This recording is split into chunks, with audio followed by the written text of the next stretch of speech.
Ada apa sih Om? Nanti Enggak, buat shooting katanya ibu. Shooting apa Om? Enggak, shooting aja katanya gitu. Enggak lama ajudannya datang sini. Bu Nining bentar lagi datang ya. Mama itu apa sih sebentar lagi datang? Enggak lama Pak Prabowo ya. Berarti yang baru dikasih uang anak-anak berapa? Anak-anak kecil doang. Berapa? 100 ribu. Anak-anak kecil Pak, anak-anak sini pernah ngeroyok semua. Dan kalau bagian ajudannya Pak apa namanya itu? Teddy. Iya Pak Teddy. Ambil KTP sama kakak. Buat apa? Gak tahu. Babinsa yang ambil orang pabrik kayak pakaian korek-korek. dan barat Kata Minta data gitu. dia saya diambil, mama saya diambil, saya diambil. Buat apa bilang? Buat apa? Karena ada ibu. Kata dia nih ngomong ke suami saya juga. Ya saya mau gak berharap lah Pak ya berharap nggak berharap lah, mudah-mudahan rezeki. aja dari Dijanjin tuh yang Babinsa itu minta KTP sama kakak. Iya. Nggak tahu dijanji. Pakai seragam nggak dia? Pakai seragam. Iya kata dia. Ntar ya buat.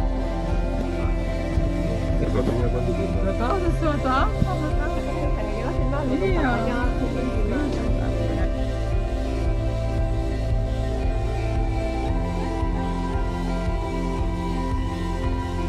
Yang beredar itu emang nggak bohongan tuh Pak, nggak bener banget itu.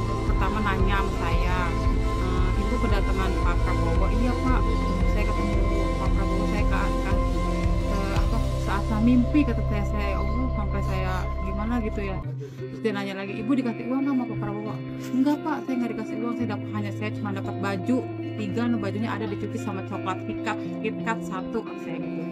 Terus Pak Prabowo setelah itu ngasih apa lagi? Dia ngasih uang ke anak-anak kecil kata saya gitu, untuk tahun baruan anak-anak kecil yang dikasih duit. Udah gitu doang. Udah gitu saya dikasih duit tuh Pak sama orang dua itu. Kata saya itu duit apa Pak? Kata saya kayak gitu. Udah Bu pegang aja rezeki ibu, bagi 2 ya sama ibunya katanya.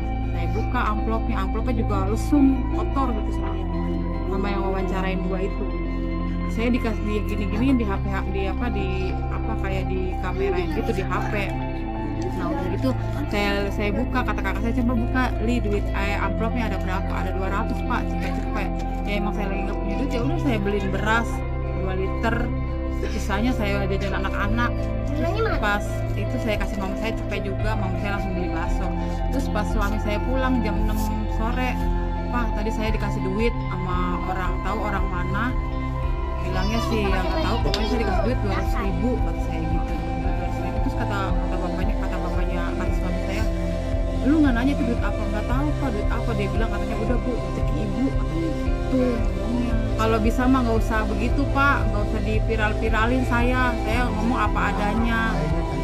Kalau saingan tapi jangan begitu sama jangan saling menjelekan sama yang capres. Saya ngomong tuh apa adanya, saya ngomong jangan dipotong Pak, videonya jangan di setting, omongan saya yang bener jangan di setting. Ya Bapak harus bertanggung jawab yang setting video saya nggak mau diviralin, saya nggak mau digitu-gituin. Omongan saya tuh di setting, saya nggak mau digituin Pak. Saya orang biasa, saya bukan orang apa-apa.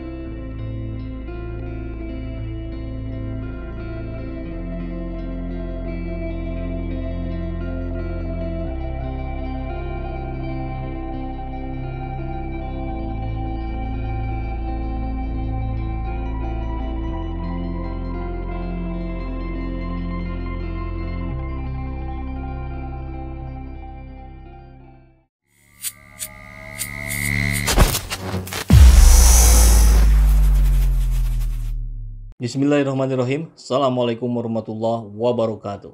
Salam kedaulatan rakyat.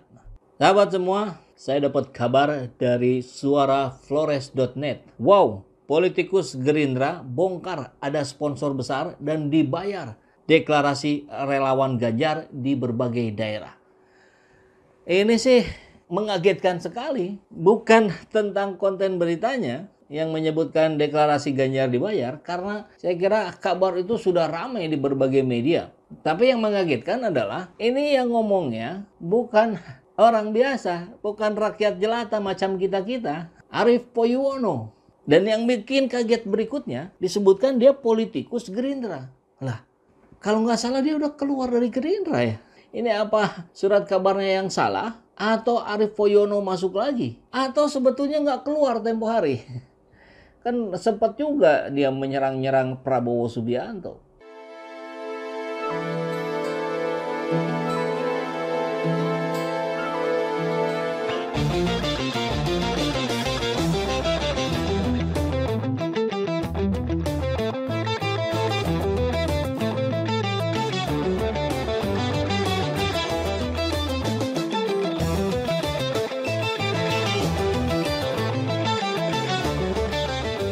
Ya, tapi kan kalau di kalangan politikus saya kira biasa ya. Ya, maksudnya adalah tipe-tipe orang yang kutu loncat begitu. Kayak Ruhut Sitompul. Dari Golkar pindah ke Demokrat, pindah ke PDIP. Setelah di PDIP kemudian mencaci maki Demokrat. Ini tontonan yang tidak menjadi tuntunan. Oke, kita simak beritanya ya. Ini Senin 18 Juli. Jadi kabarnya baru kemarin saja. Deklarasi relawan Ganjar Pranowo di berbagai daerah mendapat sponsor besar dan pesertanya mendapat bayaran.